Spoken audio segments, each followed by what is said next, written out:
जय हिंद। आज का टॉपिक है हमारा शिक्षण अधिगम का सिद्धांत या शिक्षण सिद्धांत। शिक्षण सिद्धांत कक्षा 1 से लेकर 5 तक का जो आपका प्राइमरी का सुपर टेट वाला एग्ज़ाम है उसमें और यूपी टेट और सी टेट वाले एग्ज़ाम में पूछे जाते हैं। यहाँ से काफ़ी प्रश्न आते हैं, वो चीज़ आप माइंड में नोट डाउन कर लें कि हम वीडियो किस पर्पज़ से पढ़ रहे हैं, कि हमें वीडियो में किन टॉपिक को कवर करना है। तो आज हम टॉपिक जो इसमें कवर करेंगे वो है शिक्षण सिद्धांत। ठीक है, ये 10 मार्क्स का आता है आपका सुपर टेट में। कक्षा 1 से 5 तक का जो एग्ज़ाम होगा उसमें 10 मार्क्स का है शिक्षण। ठीक है, उसमें ही एक टॉपिक है शिक्षण सिद्धांत जो आज हम कवर करने वाले हैं। हमारा टॉपिक का नाम है शिक्षण, जिसका शिक्षण का अर्थ है ज्ञान प्राप्त कराना। सिंपल सा अर्थ है ज्ञान प्राप्त कराना। चाहे आप इसे संकुचित या व्यापक दोनों में सीख लीजिए। संकुचित अर्थ में बात करें तो शिक्षक, छात्र और विद्यालय, इन तीनों का आपसी मेल बहुत ज़रूरी है। इनका संतुलन अनिवार्य है। ठीक, इसको ही विद्यालय शिक्षा कहते हैं। व्यापक अर्थ की बात करें तो व्यापक अर्थ मनुष्य अपने पूरे जीवन में, हम हैं बाकी सब हैं, वो अपने संपूर्ण जीवन में जो भी सीखता है उन सभी चीज़ों के शिक्षण के व्यापक अर्थ में समाहित किया जाता है। वही आपका इसका व्यापक अर्थ हो गया। अब एक महोदय है हमारे क्लार्क महोदय, देखो परिभाषाएं बहुत महत्वपूर्ण हैं, एग्जाम में भी पूछी जाती हैं। क्लार्क महोदय कह रहे हैं कि शिक्षण वह क्रिया है जो शिक्षार्थियों के व्यवहार में परिवर्तन लाने के लिए नियोजित तथा संचालित की जाती है। कोई छोटा बच्चा क्लास में पढ़ रहा है, जब तक उसके व्यवहार में परिवर्तन नहीं आएगा तो वो कैसे कह सकते हैं उसने शिक्षा ग्रहण की। और शिक्षक का काम है छात्रों को सिखाना। ठीक है, जिस प्रकार शिक्षण के कितने घटक हैं, 2 मान के चलो, शिक्षक और छात्र, लेकिन साथ में विद्यालय का होने भी जरूरी है। लेकिन जो मेन घटक है इनका ध्यान रखिएगा, शिक्षक व छात्र। अब इसमें पूरा इतना टॉपिक है ये शिक्षण सिद्धांत। तो शिक्षण सिद्धांत क्या है, यहाँ आप ध्यान से देखिएगा। शिक्षण सिद्धांत नंबर 1 सिखाने की प्रक्रिया। कई बार एग्जाम में पूछ लेगा शिक्षण सिद्धांत क्या है, ऑप्शन दे देगा आपको। आदेशात्मक सिद्धांत, ये बहुत महत्वपूर्ण है, ये वेरी मोस्ट है। पूछ लेगा कि शिक्षण कौन सा सिद्धांत है, आदेशात्मक। अब अधिगम कौन सा सिद्धांत है ये भी तो पूछ सकता है। तो आज मैं अधिगम और शिक्षण दोनों में डिफरेंट आपको पूरा अच्छे से कवर करा दूंगा। ठीक है, अब यहाँ से देखिए आप अधिगम को। ठीक है, अधिगम का मेन अर्थ है सीखना, और जबकि शिक्षण का अर्थ है सिखाना। ठीक, दोनों में कंफ्यूज मत हो जाइएगा। अब बात करें अधिगम एक निरंतर चलने वाली प्रक्रिया है। ये इतने मोस्ट है सारे, इनको नोट डाउन करते रहिएगा। दूसरा कि व्यक्ति के विकास में सहायक क्या होता है, अधिगम। तीसरा, अधिगम सिद्धांत सीखने की प्रक्रिया से संबंधित कौन से सिद्धांत, अधिगम के। मनोवैज्ञानिक प्रवृत्ति होती है अधिगम सिद्धांत की, और यह जानवर पर प्रयोग करने वाला सिद्धांत का निर्माण। लेकिन अगर बात करें शिक्षण की तो शिक्षण मनुष्य पर और अधिगम जानवर पर प्रयोग करके सिद्धांत, मतलब कि कर सकते हैं। जैसे देखा होगा आपने अधिगम सिखाने का, जैसे काफ़ी जानवर पर मनोवैज्ञानिक ने यूज किया है, तो उस तरीके से आप समझिएगा और कुछ मत लीजिएगा, है ना। और जो मैंने पीछे बताया था ये होता है विवरणात्मक। अधिगम सिद्धांत होता है विवरणात्मक, और शिक्षण क्या होता है, आदेशात्मक। तो इन दोनों चीज़ों को ध्यान में रखिएगा। तो ये होगा आपका अधिगम और शिक्षण में अंतर, और दोनों के मैंने सारी मेन चीज़ आपको कवर करा दी हैं। तो इनको बिल्कुल भी भूलिएगा मत, इनको नोट डाउन कर लें और चलते हैं। यहाँ है हमारा शिक्षण के प्रकार। तो कुल मिलाकर शिक्षण के प्रकार को 3 भागों में बांट दिया गया है। ध्यान रखिएगा को किस आधार पे है, बस ये ध्यान रखिएगा। पहला, शासन प्रणाली के आधार पर 3 प्रकार के, एकतंत्र, लोकतंत्र और हस्तक्षेप रहित। दूसरा, शैक्षिक क्रियाओं के आधार पर, जैसे प्रस्तुतिकरण करना, प्रदर्शन करना, कार्य करना।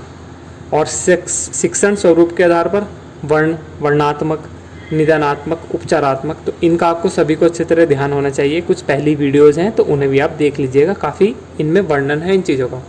किस चीज़ का वर्णन करना, वर्णात्मक, निदान करना और उपचारात्मक पहलू से मतलब देखना, फिर उसके ऊपर कार्य करना, किस चीज़ की कमी है, मतलब सुधार करना। जैसे बच्चा है, गलती करता है, कौन सी गलती वो कर रहा है ना, तो वही चीज़ है, पहले उसकी गलती को देखें, फिर उसका क्या उपचार हो सकता है।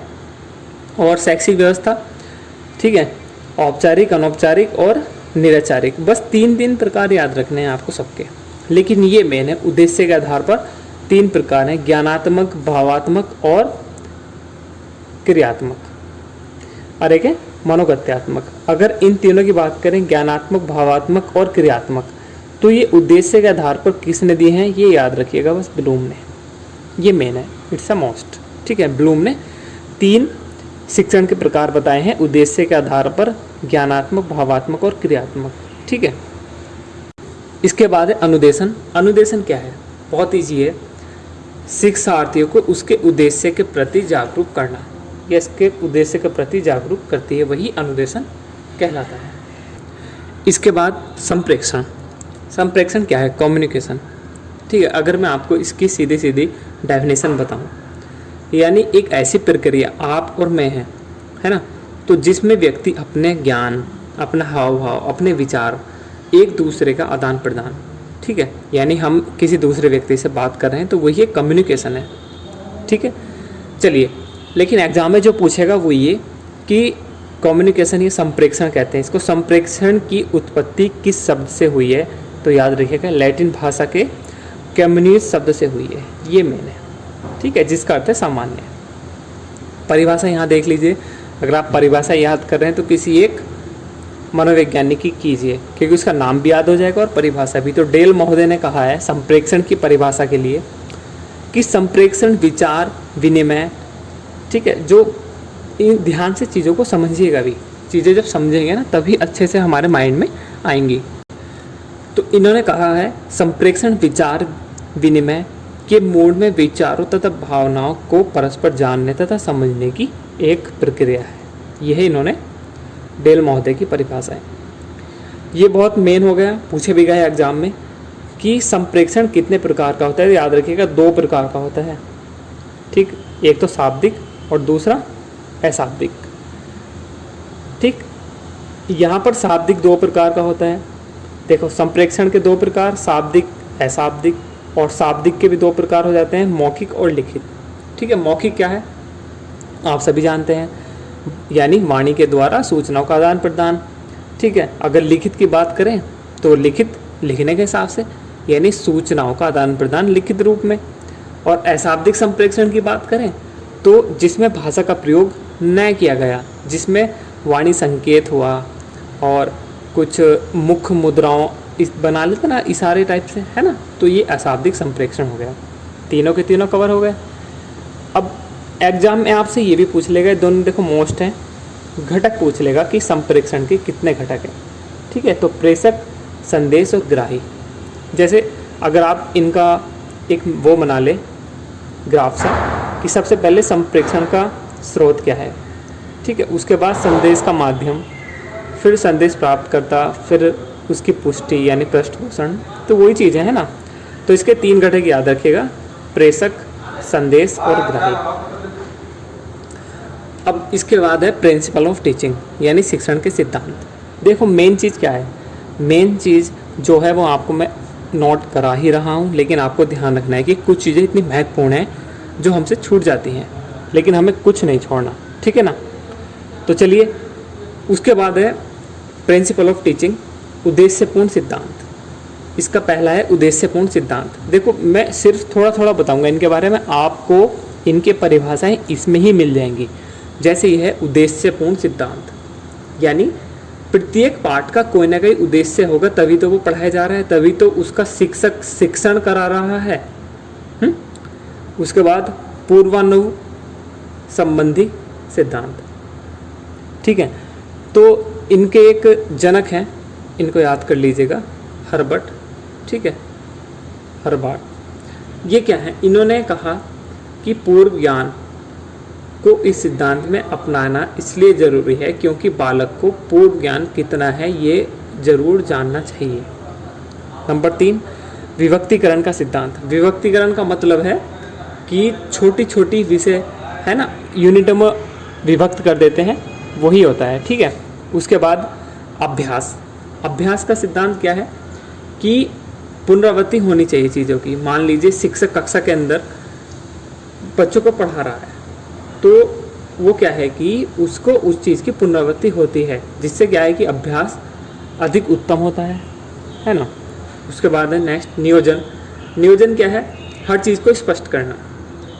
कुछ चरणों को, जैसे आप पाठ पढ़ा रहे हैं तो कुछ चीज़ों को ध्यान में रखकर चलते हैं, जैसे कि कुछ ऐसी शब्दावली का प्रयोग करना जो स्पष्ट हो, बच्चों को समझाना, उनके अर्थ बताना, है ना।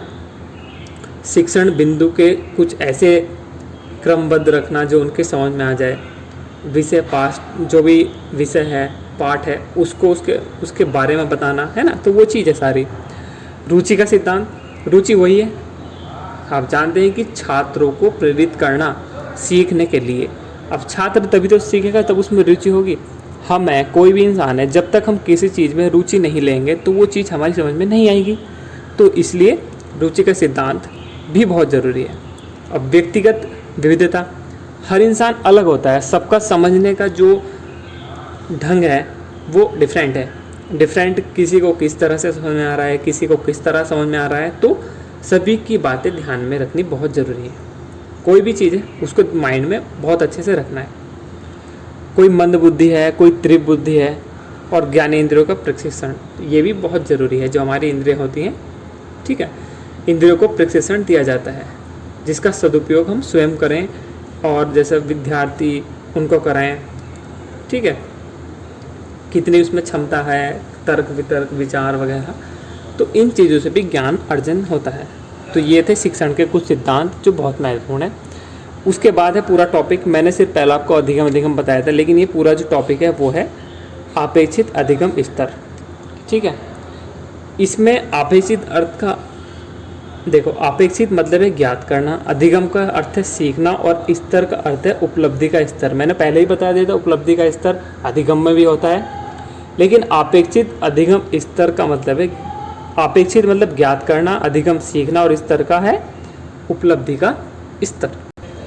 अब इसमें अपेक्षित अधिगम स्तर पूरा क्या है, यानी प्रत्येक छात्र निश्चित समय में निर्धारित दक्षताओं या स्तर को जरूर प्राप्त कर ले, यही होता है अपेक्षित अधिगम स्तर। अधिगम सिद्धांत मैं आपको पूरे बता चुका हूँ, ठीक है ना। इसके बाद है अधिगम सिद्धांत हो गया। अब है ये कुछ परिभाषाएं हैं जो बहुत मेन है। पहला तो आप जानते हैं कि अधिगम निरंतर चलने वाली प्रक्रिया है, वही विकास में सहायक होती है। ये दोनों मेन है। व्यवहार के कारण में परिवर्तन होना अधिगम है, किसने कहा, याद रखिएगा, गिलफोर्ड ने। दूसरा है व्यवहार के अर्जन में उन्नति की प्रक्रिया ही अधिगम है, यह है स्किनर ने कहा। इनके बारे में मैं पूरी वीडियो लेकर आऊँगा, ठीक है। इस जितने भी ये मनोवैज्ञानिक हुए हैं इनके बारे में अलग से वीडियो लेकर आएंगे, ताकि सबको हम कवर कर लें अच्छे से। अनुकरण। अनुकरण क्या है? देखो, अनुकरण वैसे सिंपल भाषा में ना सीखकर एक परिभाषा के अनुसार हम सीखते हैं, मैकडूगल के अनुसार। अनुकरण एक व्यक्ति द्वारा दूसरे व्यक्ति की शारीरिक क्रियाओं की और शारीरिक व्यवहार की नकल करने को कहते हैं। सिंपल, ये दो प्रकार का होता है, सहज और निरर्थक। सहज क्या होता है? किसी अन्य व्यक्ति द्वारा किए जाने वाले किसी कार्य का किसी अन्य व्यक्ति द्वारा अपने आप ही किया जाना, सिंपल। निरर्थक, इसका अपोजिट कर दो, यानी कुछ क्रियाएं अपने आप में निरर्थक होती हैं। इस प्रकार जैसे कि निरर्थक क्रियाओं का किया जाने वाला अनुकरण निरर्थक अनुकरण कहा जाता है, सिंपल। और ये कुल मिलाकर 5 प्रकार की होती हैं, ये याद रखिएगा। लेकिन कौन कौन सी है ये ज़्यादा ना रखकर सिर्फ अनुकरण, प्रकार और सहज, निरर्थक। बाकी काफ़ी कुछ है, लेकिन कुछ चीज़ ऐसी हैं जो एग्ज़ाम में रिपीट होती हैं और एग्ज़ाम में पूछी जाती हैं। तो ये था आज का हमारा पूरा कंप्लीट वीडियो, शिक्षण संबंधी, शिक्षण के सिद्धांत, अधिगम वगैरह, संप्रेक्षण, इसमें सब कुछ कंप्लीट हो गया। इसके बाद नेक्स्ट टॉपिक है, इससे ही संबंधित है। आपसे अगली वीडियो में मुलाकात करते हैं, तब तक के लिए आप सभी इन चीज़ों को अच्छे से देखें और मुझे कमेंट करके भी बताएं कि वीडियो कैसी लगी, और आपको किसी चीज़ में डाउट है, कोई भी आपको टॉपिक चाहिए तो आप कमेंट कर सकते हैं, ठीक है ना। और साथ ही साथ मैं आपसे ये कहना चाहूँगा कि इसकी प्लेलिस्ट मैं बना रहा हूँ, और जितनी वीडियो शिक्षण से संबंधित हैं इस टॉपिक से, और जितने भी हैं टैट, सुपर टैट और जूनियर वगैरह जितने भी हैं सब वीडियो में आपको प्लेलिस्ट में प्रोवाइड कराऊंगा, तो आप वहाँ से इनको अच्छे से देख सकते हैं। तो गाइज़ मिलते हैं फिर से एक अगली वीडियो के साथ, तब तक के लिए आप सभी का बहुत बहुत धन्यवाद।